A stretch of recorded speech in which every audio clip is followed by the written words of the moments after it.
Okay, so for some of you that don't know how to remove a rear bearing, this is an old dead SH18 engine that's completely fucked, but the front bearing I don't have. It was removed a long time ago. And we are going to remove the rear bearing, and I'm going to show you how to do that. So we want to heat up the engine block. You want to get it around 350 degrees, 300 degrees-ish. If you're lucky enough, you don't want to freaking heat it so much that you warp it. You just want to heat it up just enough. Let's see if we can get it to go here. Rear bearings in there. Oops. That's how you get the rear bearing out, if anyone wanted to know. That's how I do it. I've done it like that for many years and never had a problem. You don't want to heat the engine up so much as you actually destroy it. Just want to heat it up enough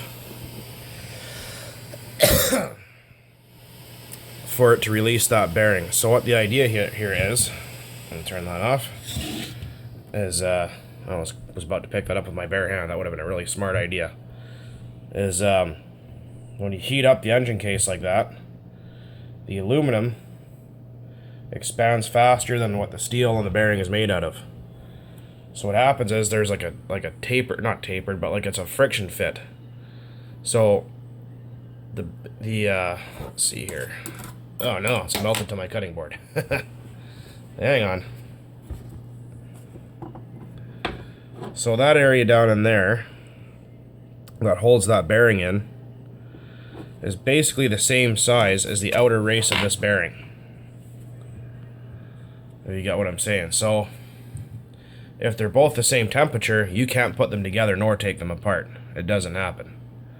I mean, it can be done if you spend like $200 on one of those bearing puller install tools. I've never actually had one, so and I'm not going to waste my money on one either. I've done probably over 100 engines this way. And to install the bearing, what you do is you take your red hot bearing. Well, it shouldn't be hot, it should be cold. Put your bearing on your crank. I'm not picking that up, by the way, because it's like 1,000 degrees. So let's see if we can find a pair of pliers up here. That should work good enough. So what we'll do is we'll pick up the bearing,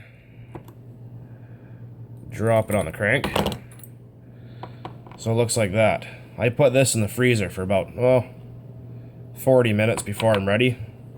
Because if you freeze this, the metal will shrink ever so slightly. Then you take this guy, and if you don't have a torch like I do, what you can do is you can set your oven to about 300 degrees.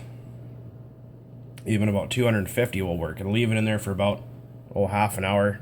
Preheat your oven, then throw it in, and let it warm up. And then what you're going to want to do is put a couple drops of afterrun oil, like that, on your bearing. You know, make sure the outside's got some oil on it. You can even put a few drops down in there. And once this is hot enough, you take your crankshaft with your bearing on it, which is still hot, and you slide it in. Let's see if I can. Probably not going to happen, but we'll try.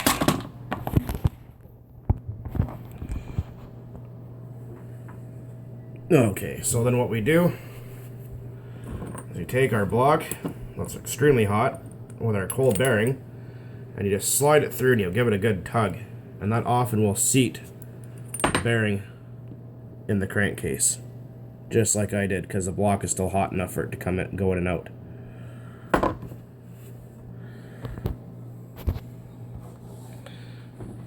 And it didn't seat all the way in there, but it seated a little bit. So,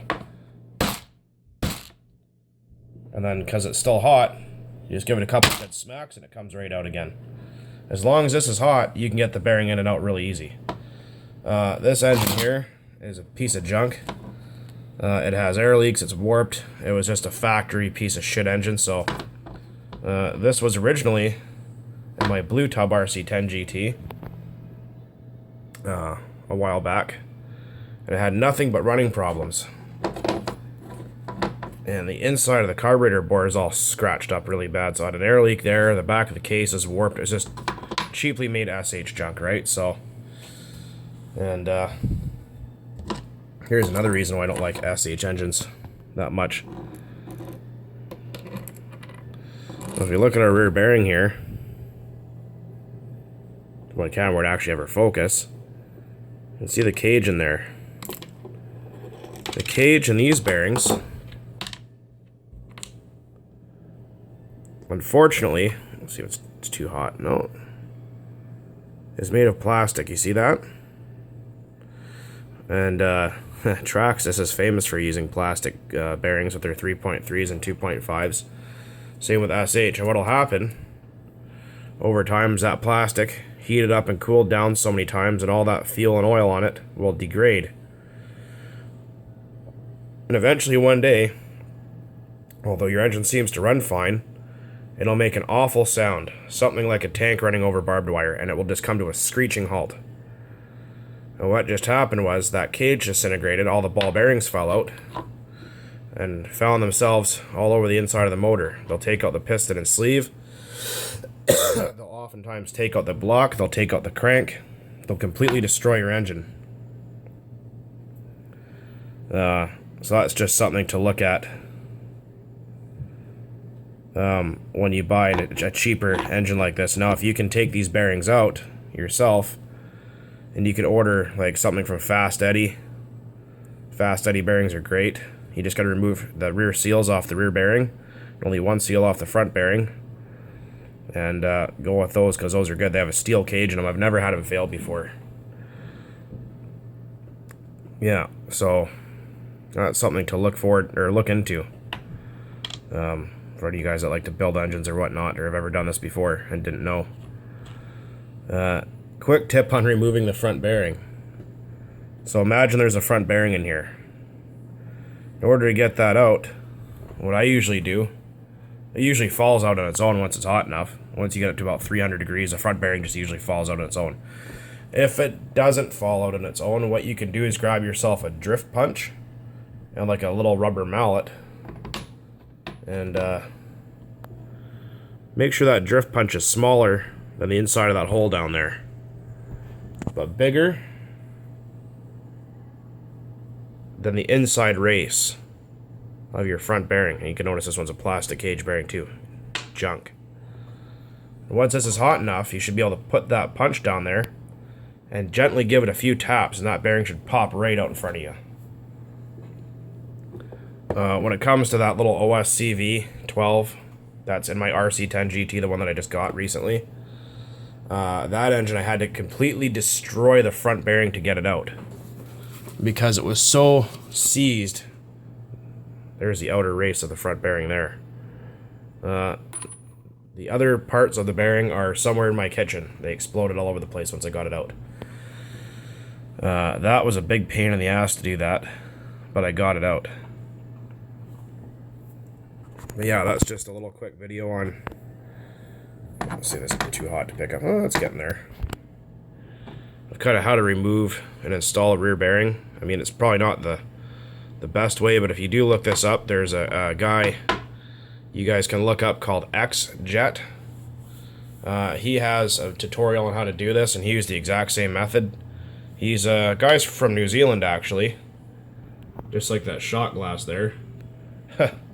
And he's got all sorts of cool stuff, so you might want to go check him out. XJet. I don't have a pen and paper in front of me, otherwise I'd write it down for you guys, but yeah.